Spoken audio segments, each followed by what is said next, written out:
Fátima Bezerra, lá no Rio Grande do Norte, cara, você conhecer a trajetória da Fátima, pega na internet a trajetória dela, uma mulher muito humilde, que veio do nada, professora, foi deputada, foi senadora, hoje é governadora do Rio Grande do Norte, derrotou uma oligarquia de 3 famílias lá no Rio Grande do Norte sozinha.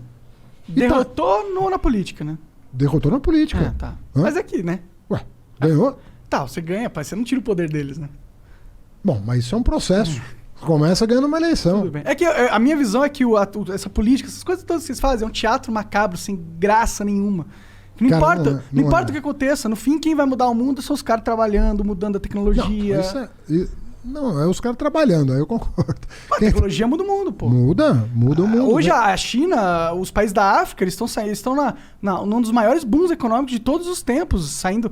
O recorde de pessoas saindo da pobreza lá é por causa da tecnologia, da globalização. Mas proporcionalmente nós tiramos muita gente da pobreza aqui. Voltou agora.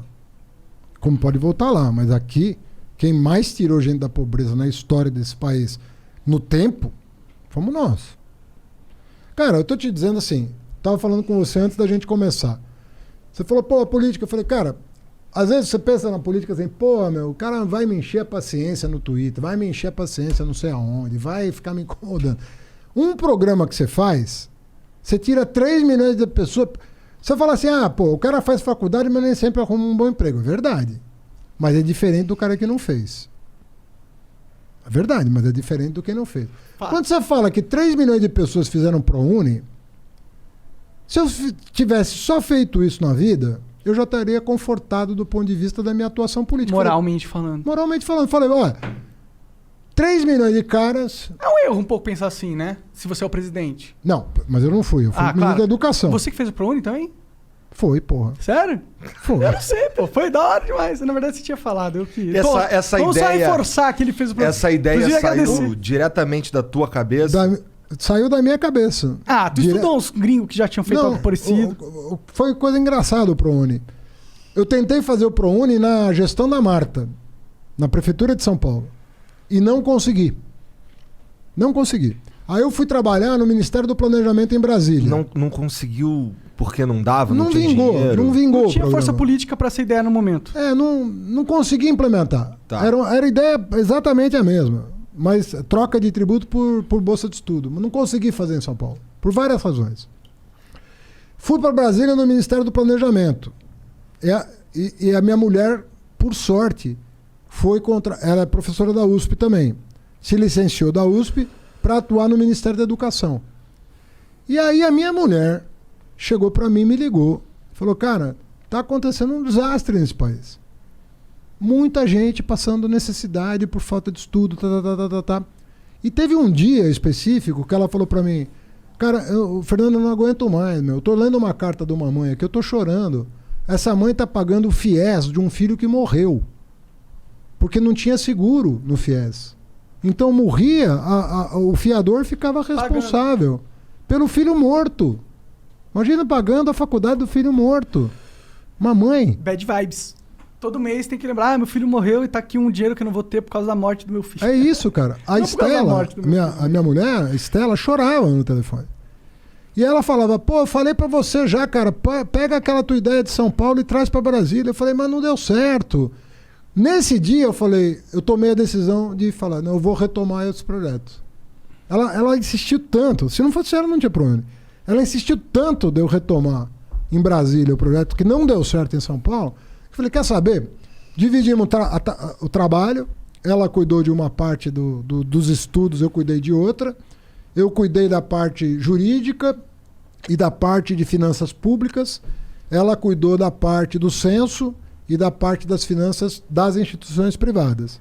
Juntamos estudos, olhei, falei, fica de pé, vou tentar de novo. E aí, apresentamos para o Cristóvão Buarque, o Cristóvão Buarque não se interessou. Não se interessou. E sou amigo dele, tá, mas a verdade é essa, claro. Não se interessou. Quando entrou o Tarso Genro, em substituição ao Cristóvão Buarque, sem saber da existência desse projeto, o Tarso me convidou para ser vice-ministro.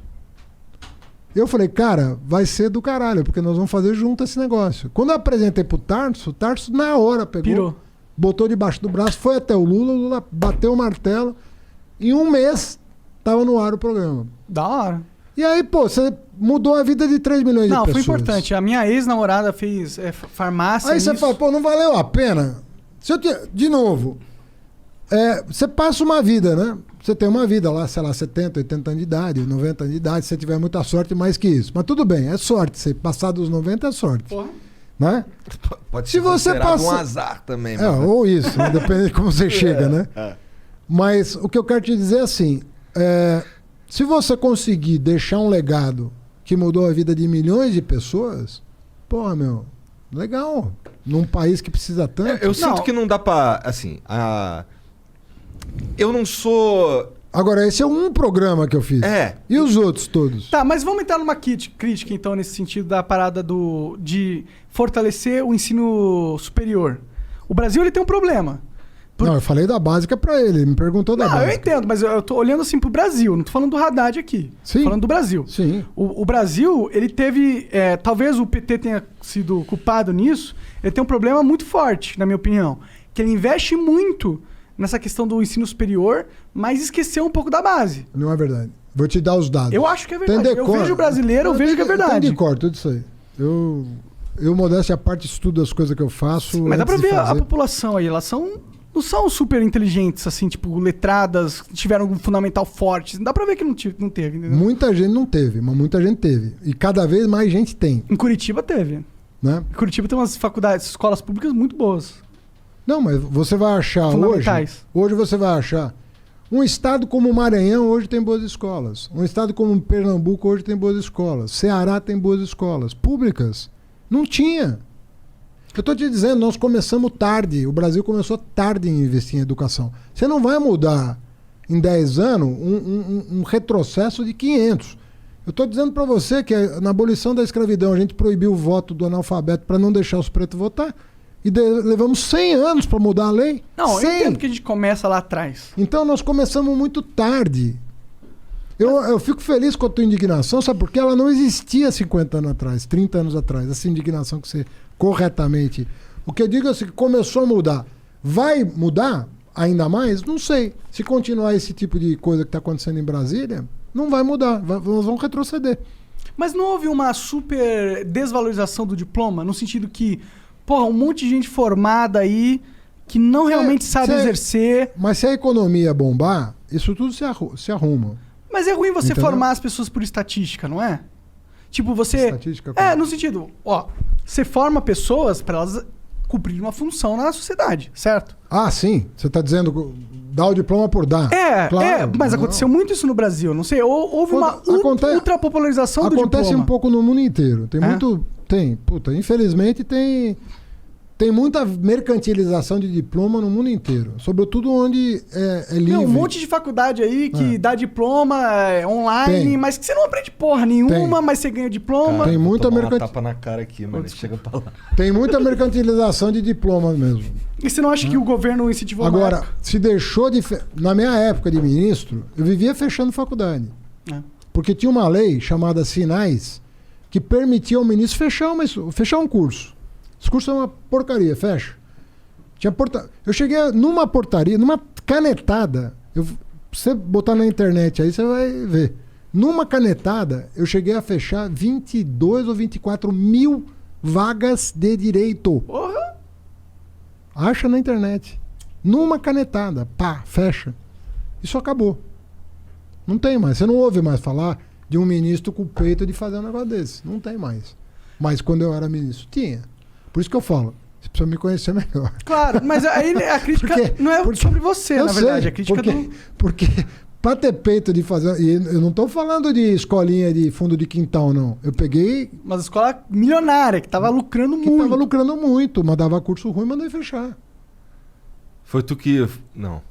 Acho que não, mas eu fiz o ProUni na faculdade Universidade, lá no Rio. Lá no Rio. É.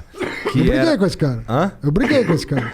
Fui pra cima dele. É? Porque tinha curso dele que não... Era junto com o Gama Filho, não era? Depois, né? Então, só que eu me formei... Olha só que escroto. Eu me formei, daí eu demorei um pouco pra pedir o diploma, porque eu já tava trabalhando. Quando eu me formei... Assim que eu me formei, eu já fui promovido. Eu era estagiário na cultura inglesa. E assim que eu pude me tornar professor, porque eu me formei, eu me tornei professor. Então eu trabalhava pra cacete e eu não fui lá buscar o diploma.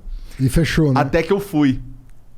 Aí eu fui um ano antes de fechar. Só que assim, no mês, isso parece até mentira. No mês que ia sair o meu diploma, fechou.